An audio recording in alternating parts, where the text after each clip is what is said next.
Six Flags Magic Mountain is an amusement park located in Valencia, California, and at the moment, it is my favorite amusement park that I've ever been to. And for good reason. This is really a coaster enthusiast paradise. They have more roller coasters than any other park in the world, 19 to be exact. And I just had such a great time at this park. And today I'm going to be going through my experience at this park on March 9th, 2020. So we got to the park about 30 minutes before they opened, and I thought they would open the gates early because Six Flags St. Louis sometimes does that, but no, they didn't. So we waited in line for 30 minutes until the gates opened, and the first thing we went to was Full Throttle. And since the park just opened, this ride was a walk-on. It was running one train though, which is a theme that we would see consistently throughout the day. But as far as this ride goes, I've heard it was fun, but I've also heard it was a very short ride, and both of those things were very true. So overall, I thought it was just alright. I thought it was fun, but it was nothing to go crazy about. From there, we went to X2, one of my biggest bucket list coasters on this trip. And as I said for Full Throttle, this ride was also running only one train, so the line was about 45 minutes for this, which is one of the longest lines we had to wait in for the day. But it was so worth it. The second we flipped forward to face the ground, I knew I was going to love this ride. Right when we got off, I knew it was going to rank very high in my rankings, and it ended up placing number 2 overall. From there, we went to X2's Aero neighbor, Viper. I wasn't sure what to expect of this ride. I've heard good and bad things about it, but personally, I really liked this ride and thought it was super fun. I actually liked it so much that it ranks higher than Tatsu in my rankings. From here, we went to the back of the park to ride the brand new West Coast Racers. The ride didn't have that bad of a wait. It was probably around 10 minutes or so. I really enjoyed the ride, and I think it's a good addition to the park, but I think it would be so much better if it didn't have those horrible comfort collars. From there, we went to Apocalypse, and I was very excited to get on this, as GCI is one of my favorite manufacturers, and I love the 2 other rides I've ridden by them, American Thunder and Prowler. And I will admit, Apocalypse isn't nearly as good as either of those, but it's still a really fun ride with some good airtime and laterals. Also, the theming in the queue is really good on this ride. I had no clue that that was there, but I really enjoyed it. After that, we hiked up to the top of Samurai Summit, so I could ride my very first aero suspended coaster, Ninja. And this ride wasn't too crazy, it was fun. I thought it was just a good family coaster though. From there, we went to the massive Superman Escape from Krypton. And I'm not gonna lie, I was a little nervous before this, just because of its massive height and speed, but I got off very underwhelmed and wasn't too impressed by it. From there, we made our way to Gold Rusher, which is just an average aero mine train. And that's really all I have to say about it. It's not that good, but it's not that bad. It's just alright.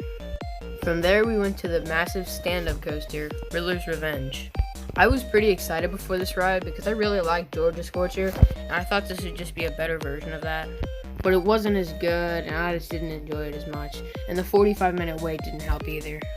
From there, we went to Batman the Ride, which is by far my least favorite Batman clone I have ever ridden.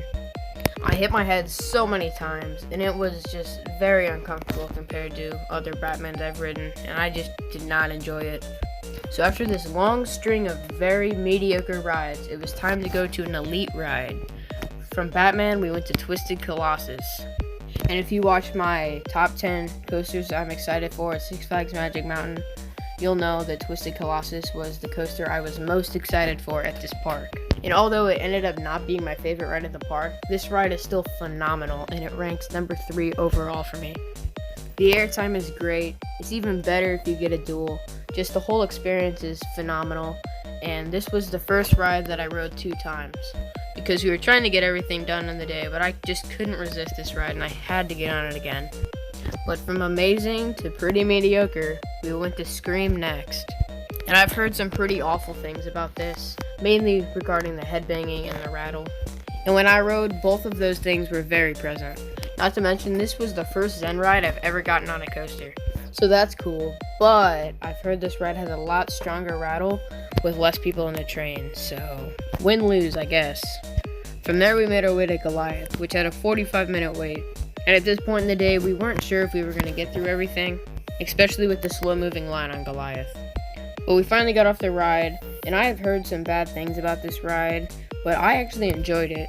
It's definitely not my favorite hyper, but I enjoyed it. The helix was super forceful. There was some weak float around the hill, and it was pretty big, so I don't know. It was fun. We made our way back towards the front of the park to get on Revolution. We were some of the only people in the station for this ride, and I honestly don't know what to think about this ride. It's fun, but it's nothing crazy. I'd say it's a good family coaster. Well, we made it. One ride left. Tatsu. This ride was also a walk-on, and I was very excited for this ride because I've heard great things about it. But this ride is in no way, shape, or form for me whatsoever. I did not like this ride in the slightest. Out of the 77 coasters I've ridden, Tatsu barely manages to make my top 30. And I'm not hating on this ride at all. This ride just made me super nauseous, and I'm gonna be honest, it kind of terrified me. Not to mention I blacked out on the pretzel loop, so woohoo.